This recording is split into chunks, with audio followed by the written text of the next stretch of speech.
Back when I was in college and finally had my own car, my typical Friday evenings involved driving my younger cousins and my brother to our old high school's basketball games. We were all big fans. Games usually wrapped up by 9:30 p.m., and after my cousin Leo finished his late-night burger run, it would be around 10:30 p.m. No matter the time of day or how much of a hurry I'm in, I always make sure to wait in my car until I see the person I've dropped off enter their house. My parents always drilled this into my head, saying it ensured they got home safely. My mom's biggest fears were them not having a key, getting locked out, or worse, someone hiding in the shadows, out of sight. So, around 10:30 p.m., I pulled up to Leo's house. The passenger side of my car where he was sitting faced directly onto his family's driveway. As Leo gathered his stuff, I glanced over at my Aunt Sarah's house, checking for anything or anyone unusual. That's when I saw what looked like my Uncle Tom underneath her car, doing some car work. Before Leo even stepped out, I took a closer look, and a chilling realization hit me. This man was not my uncle. I quickly pulled Leo back into the car. "Look, who is that?" I whispered, pointing. He looked, his eyes wide with fright. I told him to call his dad, just to confirm it wasn't him. As he did, I pulled the car to the other side of the street, just in case. His dad, my Uncle Tom, came out as fast as he could, and I got out too. Now, both of us were confronting the man underneath Aunt Sarah's car. The man was deep under the vehicle, only his legs were visible. As it turned out, it was just a man experiencing homelessness who had clearly had too much to drink, his words slurring as we repeatedly told him he needed to leave. I know the man meant no harm, but I tell this story to people as a cautionary tale. Always scan the area, and always wait for your family members, friends, or whoever you're dropping off to make sure they enter their house safely. This happened about a year ago, back when everyone was still figuring out the world. Every summer in my hometown, there's this big festival in July and August, and it's always a wild time. So, like usual, I went with my parents, some friends, and my partner Alex. I had a few drinks, but I was definitely more tipsy than drunk. Everything was great, even though it was pouring rain and I was soaked. We ended up at a packed pub. I ordered a cider and we headed to the back because everyone wanted to smoke. Of course, the cider made me need to pee. I put my drink on the table where Alex and my dad were sitting, thinking it would be safe, and went to the restroom. A few minutes later I came back, took a swig of my drink without a second thought, and then nothing. I blacked out.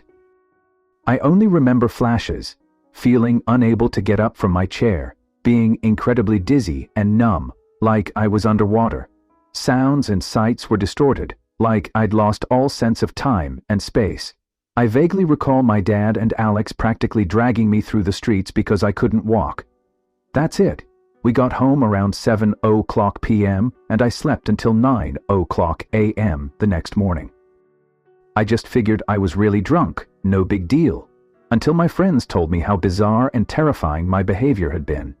They were convinced someone had drugged my drink because I hadn't consumed enough to be like that. I still don't understand why.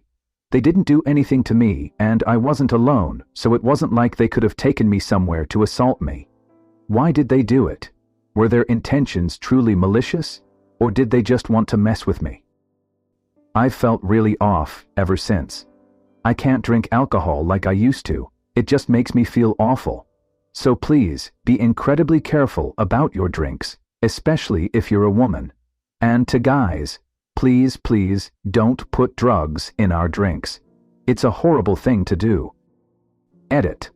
I just remembered that my dad, Alex, and I talked to two guys at the pub. They seemed really friendly, but they asked some strange questions, like if I had a boyfriend, how old I was, and so on. I'm pretty sure it was them, and it breaks my heart because they seemed genuinely nice. Hey everybody, hope all is good. I've decided to tell this story today because I know a lot of people may have had similar experiences with weird or creepy host families and know how uncomfortable and awkward it can be. This is a bit lengthy, so bear with me. Basically, some of my classmates and I from high school, along with some teachers, went on a month-long study trip around Europe. We spent 1 week in each city and stayed with host families. The trip had been going amazingly. My friends and I, who had chosen to stay together, had a really good experience with the kind old lady we stayed with in the first part of the trip. So we were super excited to meet our next hosts in Paris. We had been encouraged to email our hosts a week before we left home to get to know each other, which really helped our first interactions not feel awkward. However, I'd sent a really nice email to the father of this family, let's call him Gene, and he never replied. I didn't think much of it. He probably hadn't seen it, or maybe he just didn't want to answer, which is fine. But just as we got off the plane in Paris, I got an email from him that merely said, "Hello, let me know when you get on the bus." I thought it was a bit cold, but I tend to be overly friendly because I'm extremely socially awkward, so I figured it was just me being too intense. A cab took us to their house, and we were greeted with the strongest glare I had ever experienced. Again, being overly friendly, I just kept saying hi and thank you for everything, but he didn't say a word. He just kept glaring at us and then at the taxi driver until the cab left. Then he just opened the door and let us in. Before he even said hello or showed us around the house, he made us stay in the narrow entrance and started telling us the rules of the house. This is normal, but the way he said it was very intimidating, basically stating that we had to take extreme care of his house or we'd have to pay for anything we damaged. Again, valid, but he didn't stop glaring at us like we'd already broken something. He ordered us to take our shoes off and told us our room was on the 3rd floor, then left. So we had to carry our suitcases up the very tiny and narrow stairs, not even knowing where we were going. But whatever, we thought, it's probably just the awkward introduction. But the awkwardness had only just started. We were called down for dinner and sat waiting while he cooked for us and his daughters. He asked which one of us was vegetarian. That's me. After explaining how stupid and unhealthy I was for not eating meat, and how being a vegetarian would take 10 years off my life, he handed me a little bowl with literally 5 very small lettuce leaves. Again, kind of weird, but we wouldn't even have dinner at their house since the school we were exchanging into covered our meals, something I'm still glad about, so it was fine. He started asking really specific, private questions like, how much money have you brought? Where do you keep it so you don't lose it? And do you come from rich families? Which made us very uncomfortable. So we just said we didn't know and tried to change the subject. He also ordered us to never speak Spanish, our mother tongue, whenever we were there, even if we were alone, inside or outside the house. Obviously, we didn't do that because we speak Spanish. It's not like we have trouble speaking English, but it was ridiculous. Whenever he'd hear us talking in Spanish in our room, I still don't know how he did, he'd come up to scold us for not conversing in English. Yes, he scolded us. We also later learned that his wife suffered from a disease. I'm not going to go into detail for privacy reasons, and we didn't see her around much.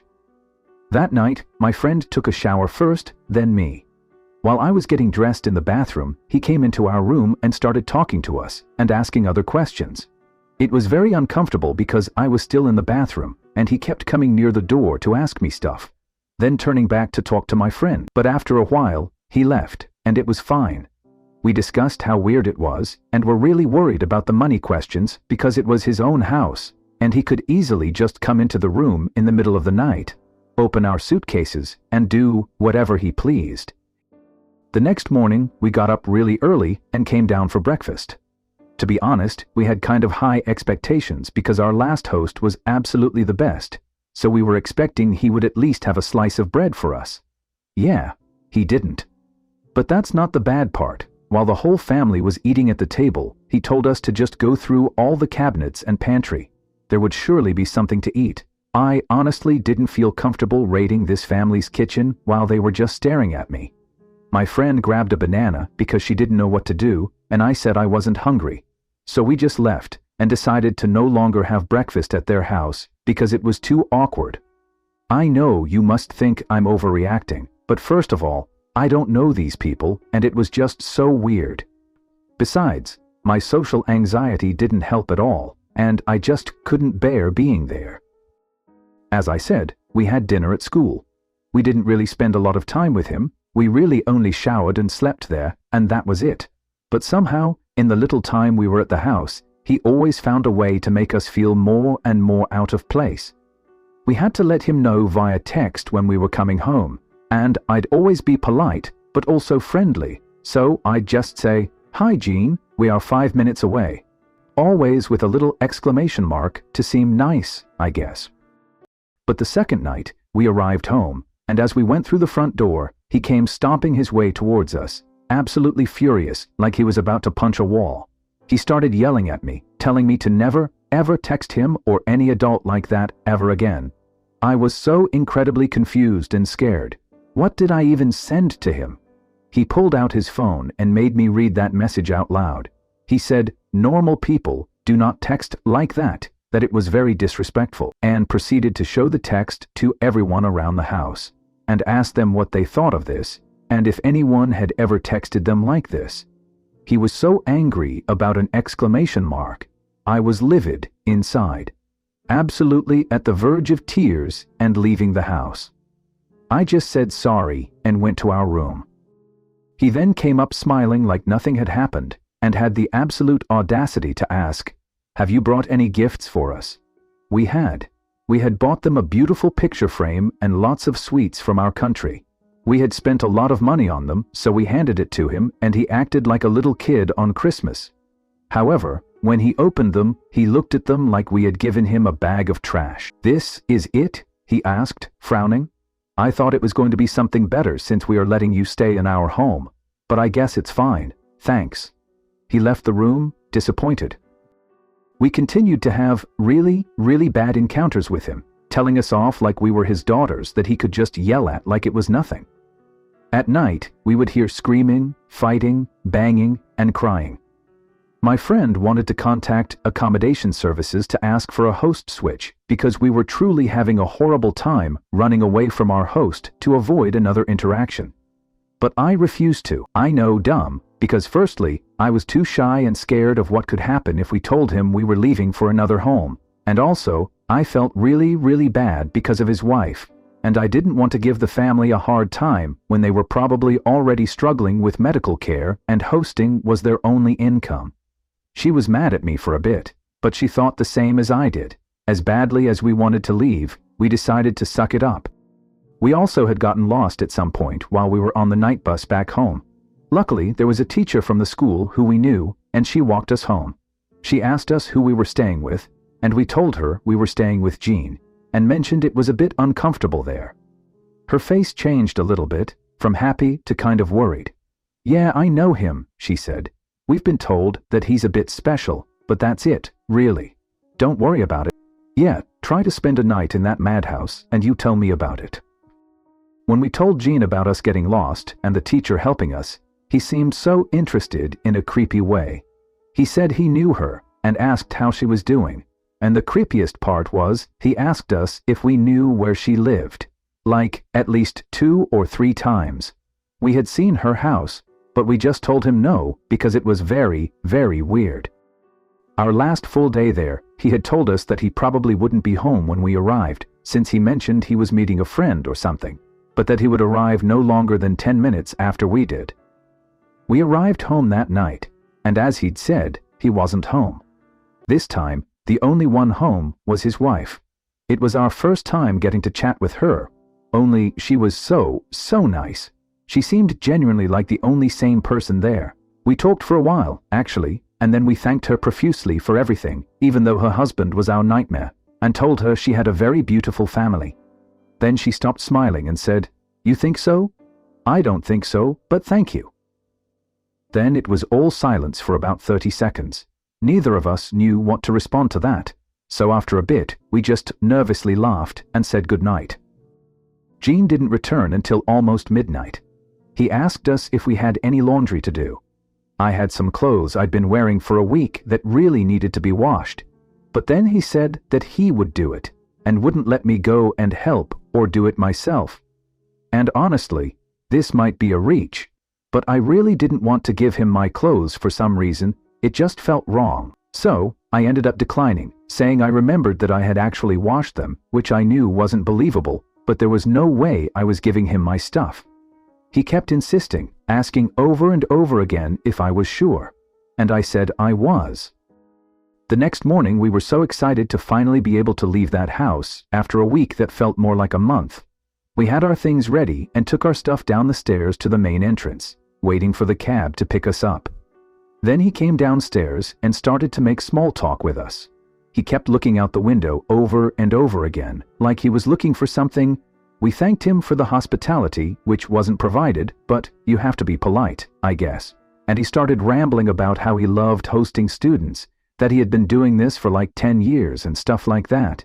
Then he started saying weird stuff like, but you have to be careful, because you don't know who you could be staying with. There are some crazy people, you know. I swear I was about ready to escape, getting ready to run, when the cab arrived. He started suddenly acting super happy and nice, like we had the greatest relationship. He hugged my friend and then went in to hug me. I reluctantly hugged him back for a second and then went out the door. As soon as I stepped out of the house, he slammed the door shut so loudly even the cab driver looked scared. He glared at us through the little window while we got in the cab and drove off. I've never been so relieved in my life. It was like a weight being pulled off my shoulders, and you bet I blocked that number so quick, glad that I would never have to see them again in my life. I understand that families have their issues, but that man was absolutely terrifying. Even though I'm real thankful I at least had a place to shower and sleep for a week. I'm sorry for anyone that has had to stay with him over his 10 years of hosting, or may have to in the future. But don't be like me. If you ever feel uncomfortable, just leave. Nobody is going to be mad at you. I'm lucky, nothing more than the overall weirdness and verbal abuse happened to me. But there are tons of cases where these stories take a much darker turn. Better safe than sorry. I don't go on many dates, but when I do, I make sure to follow safety protocols. I only meet in public places. I let either family or friends know where I'm going, and I park in a populated place close by to wherever we meet. Anyway, this date, named Leo, initially suggested we meet at his apartment to watch a movie and have a few drinks. I said, no, I don't feel comfortable with that, and I only want to meet in public. He seemed okay with this, but then brought it up a few more times. I said if money was an issue, we could meet up another time or forget about it altogether.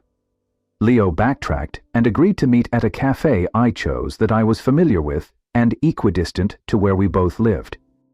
He turned up in a 2-door sports car, this detail is relevant, and went into the cafe. I followed behind and introduced myself. After a polite introduction, things began to get weird. I ordered a cola and he said, "Don't you want a drink?" I was going to pop into the bar which is connected to the cafe and get one. I said, "No, I'm not drinking." He looked at me like what the heck, as if I was being unreasonable. I had already explained in messages, I don't drink, as I'm on medication, so having to re-explain it again annoyed me. He seemed disappointed and went to order a beer from the bar while I got the table. We sat down with our drinks, and Leo immediately brought up going back to his place again, even though the original plan was to stay here and order food, and I had already stated that was not happening. He said something along the lines of having a few drinks and eating at his place, and I said, we don't have to eat, we can just have our drinks and leave. He got defensive and said he had money but preferred it if we went back to his. I made a joke and said, "You're not a killer, are you?" Instead of laughing it off, he stared at me unnervingly and said, "You don't think I would hurt you, do you?" I laughed uncomfortably and said, "Of course not." But really, I was relieved this date wouldn't be going any further. He suddenly said, "Are you going to follow me in your car? Because that wouldn't make sense. How about we go in my car, but I've got packages in the front, so you'll have to squeeze in the back, and I'll drop you back off to your car after." In reality, that made even less sense than me following him in my own car and then driving home from his house after the fact. It was completely illogical, which made it even more creepy in my mind. Every alarm bell was going off at this point. I said, "Look, I don't want to go to yours, and your insistence is giving me the creeps." He looked shocked, mumbled something about needing the restroom, and excused himself from the table. A few moments later, I saw him through the cafe window getting into his car and driving off. A massive bullet dodged, in my opinion. Also, the fact his car didn't have back doors made it even more sinister, because imagine if something happened in the car and I couldn't escape. A couple of years ago, my partner, Chris, and I took a trip to a national park in Colorado. We stayed just outside the park in the town of Estes Park. One evening, as we were driving back from a day of hiking, I noticed that the headlights caught what appeared to be somebody lying down on the side of the road, both feet pointed towards the street. I told Chris there was a person lying in the pitch black on the side of the highway. He knows I love my true crime and was absolutely certain that what I had seen were just discarded items, like trash bags. I was so certain, I just kept saying, "No, I saw a body. I know that was a person." We made our way back to our hotel.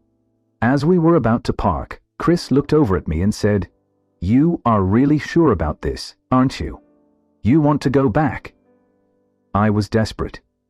"Yes, I do," I insisted. As we drove by again, I saw the feet.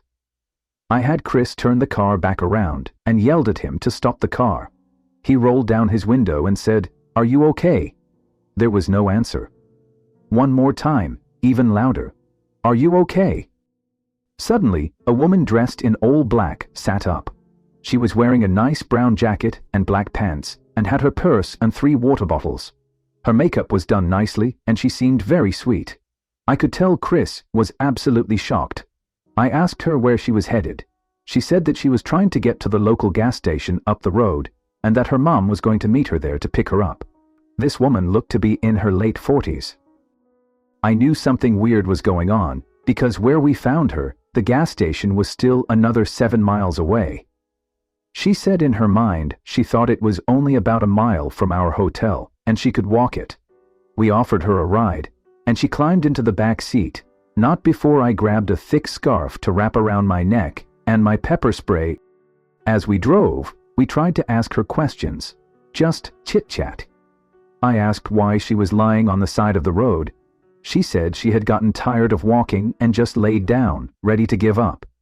It was winter, and she had no hat or gloves with her. I could tell she was very fragile. Once we arrived at the gas station, she thanked us, got out of the car, and sat on a bench in front of the closed store. We offered to stay with her until her mom arrived, but she said she'd be fine. I reminded her that there was no cell reception in the area and triple-checked that she didn't want us to wait with her. We drove back to our hotel and noticed there were now 2 police cars in the parking lot. They had not been there the first time we arrived back from hiking that evening. I told Chris I knew that they had to be there for that woman. I calmly walked over to one of the cars and asked if they were looking for a missing woman. The officer told me that they were and asked if I'd seen her. I explained the situation and that I really felt like the woman had something very bad happen to her. He thanked us for picking her up and giving her a ride. He couldn't tell me what had happened, but thought her leaving and going somewhere else was a smart choice. I asked that he go check on her at the gas station just to make sure she was okay and that her mom did finally arrive. I'm realizing that whatever happened was at the same hotel we were staying at that evening. I looked at the local police log and found that a domestic violence dispute had broken out at the hotel. The woman had been beaten very badly, and she was so terrified that she was willing to walk in the dark without a flashlight just to escape. It's my guess that after walking about a half-mile from the hotel, she was in so much pain that she needed to lie down. I got the feeling that she thought she might actually die there. She couldn't go back to the hotel because she had already escaped and gone to the front desk to call her mom. Her husband knew she'd been there and would have come after her. The front office called the police for her while she escaped. It's my understanding that the man who hurt her was her husband and was arrested. I always wondered about her and whether she went back to him. Did her mum pick her up? Is she safe now? Now my husband listens when I say there's a body on the side of the road.